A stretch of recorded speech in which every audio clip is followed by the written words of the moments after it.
present. We're gonna see Santa Claus. You've got to do a mask and clean his hands.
Should we wander around to that way then? Dad said it that way. It's Ayan, the reindeer. Ayan ang mga Christmas tree na kumukutitap. Kumukutitap.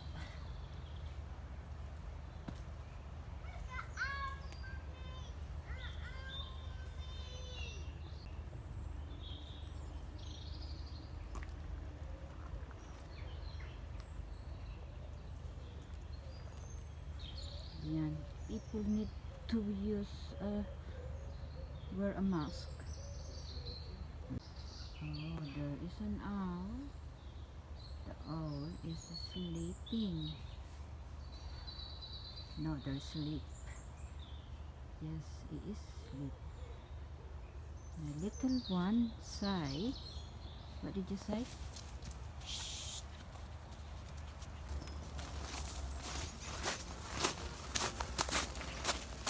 It's a dinosaur. A dinosaur. It's a dinosaur.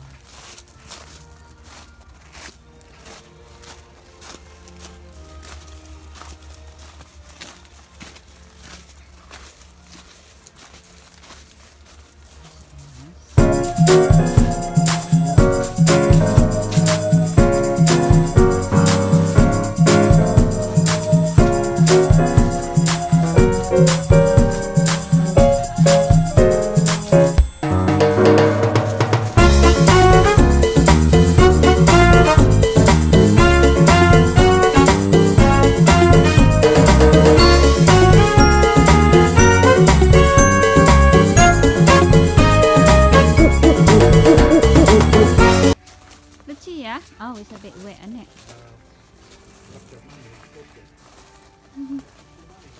Oh, the wind. Huh? It's a little igloo. There's all the reindeer. Can you see a little rabbit hiding anywhere? It's a baby reindeer. Rabbit. There's something hiding in it? No. there's no penguins. Nope. Come on. Having a sleep. Oh, look at that. Pig. Big pig. Ooh, it's a bit Oh. muddy in there for the pig. Really muddy. They like that. Oh, look. That is really muddy for the pig. Keep walking. No, I'm not saying that it's muddy where we're walking. Where the pig is. Oh, keep to the Oh. keep in front of Daddy. It's really muddy. It's going to come out and fly. Is it a parrot or is it different? It is parrot. Oh. A macaw.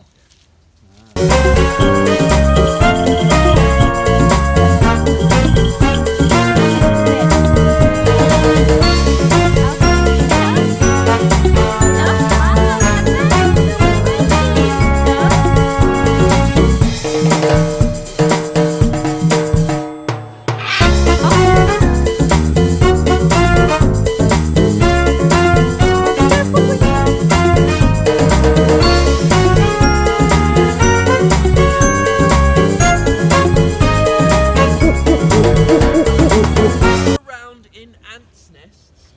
the guts react with their feathers and it makes them feel funny, okay?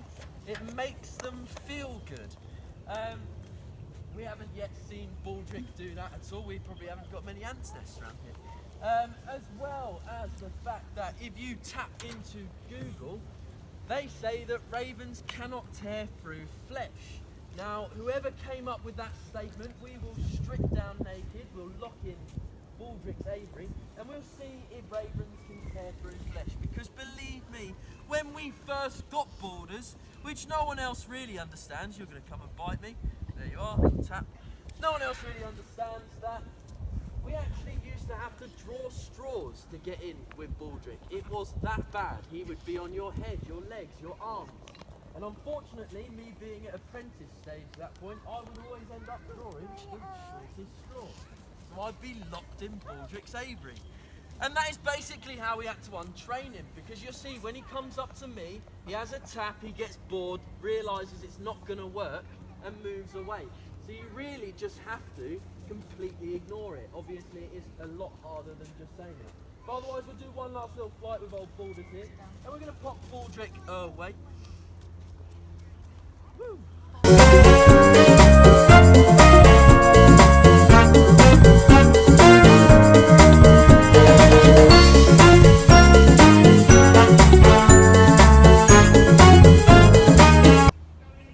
actually have no idea what they are going to fly Lucia? out next. No clue at all. Lucia? So we're going to try and do a lot of birds in this Lucia, demonstration. come I've on, got to wait come and see what here. it is. But Come on, Daddy. Here, nee. we have And you can Tyson. see it. Come Now, on. Tyson Come is here. in fact a bird of prey. Goodbye, Tyson. Traditional falconers will not use these guys for hunting at all. And you may notice, whilst looking at Tyson, that he's a little bit of an angry bird, okay? So yes, we've just had a biting bird and now we've got an angry, aggressive bird. It gets better. Now basically, at any point, you may see Tyson challenge either myself or the falconer flying in, probably more likely to be Jill, whilst he's on the glove. And the way he does that is he drops his wing forward, he looks at you over his shoulder, and then puffs his crown or his nape and the feathers, points them to the sky. Little poo before he flies, just lightening the load there. If bird of prey are anything, they are efficient and they will always or normally lighten the load before they fly. It's just that little bit easier to fly around with that little bit less weight inside your tummy. Otherwise,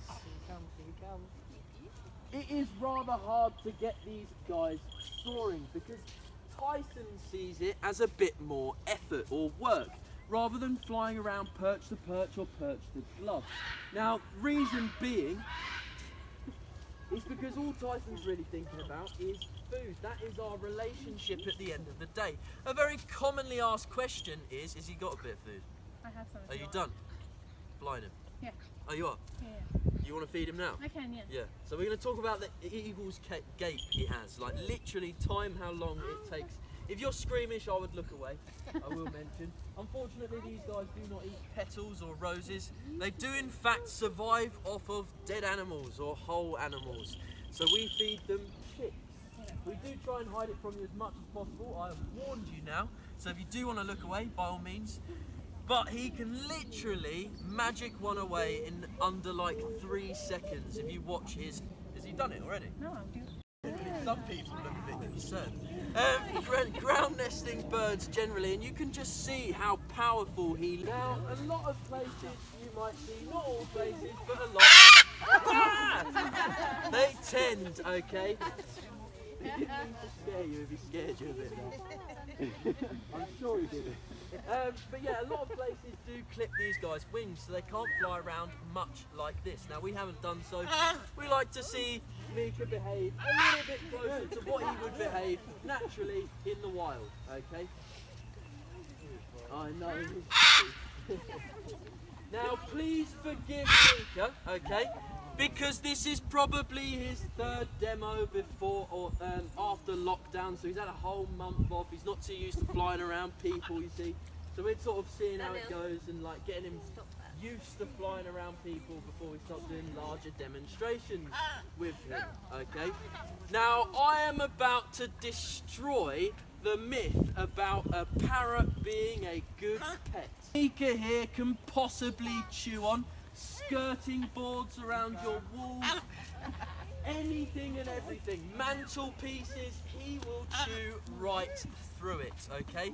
Now that beak is designed to crush strong nuts. Now in the wild, his absolute favourite food is mainly sweet fruits, like pomegranate seeds. Mika also loves strawberries, they're possibly his favourite. Now this is a noise, if you own a parrot, that you'll have to get very used to, okay? Because they literally scream all the time, every single second. Now there are benefits, obviously. Now myself and Hector, we did not rear this parrot. It was a lady called Jodie who works in our office. So we obviously don't have a strong or as strong a bond as what Jodie would if she were flying him now. But we do trust Mika to stay in the area, hopefully. Just flying over the sheep. He'd be pretty easy to spot if he did go walk about. But otherwise, shouting. So when you're passing Mika, right, if you start screaming at him and he starts screaming back, what you're actually doing is you're encouraging him. You're making him go a bit insane. They get really hyped up about loud noises. So he might be getting a bit confused with me shouting at you guys as well. He's going, yeah, this is great, this is great. As well as the fact of that little pale bit around his face here can signify how Mika might be feeling or how fond of you he might be.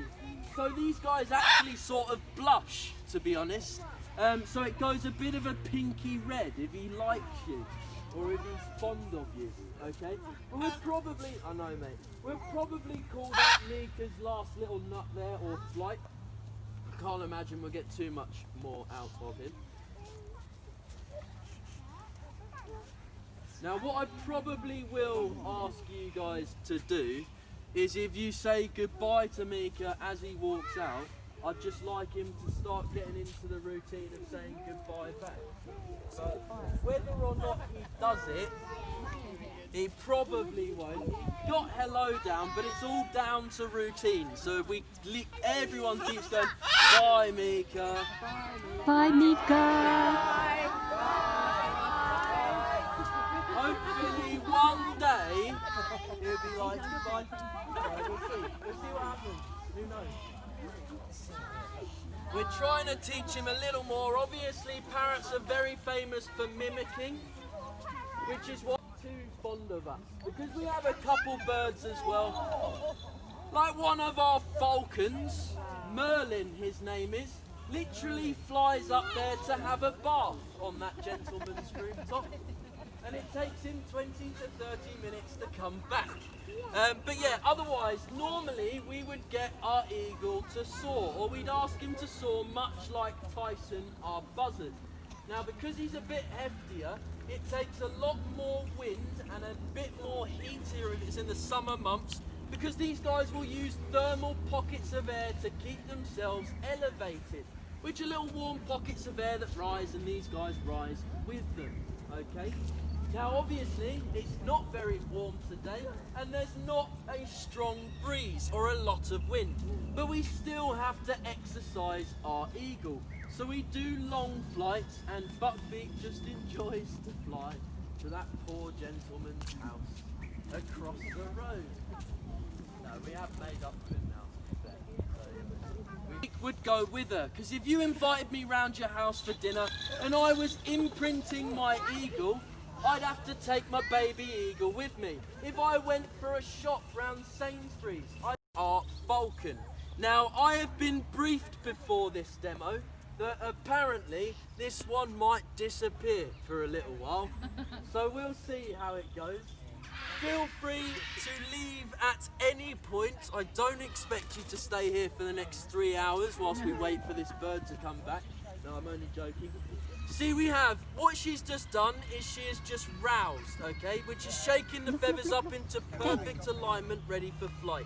The second thing she's going to do is she's going to go to the toilets or poo like Tyson did earlier, unless she's done it already. There it is, here it comes, bosh. I'm going to lighten the load before I take off. And then she's going to take off into her kingdom. Survey the area. Is there anything that I can eat?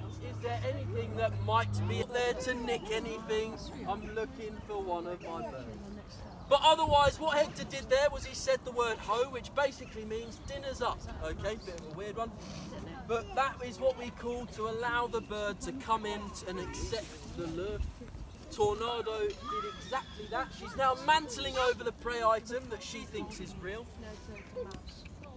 And we're going to pick her up to a piece of food, and that was it for our demonstration today, guys. Thank you for listening. Please enjoy the rest of your day. Have a safe journey home, and puppy.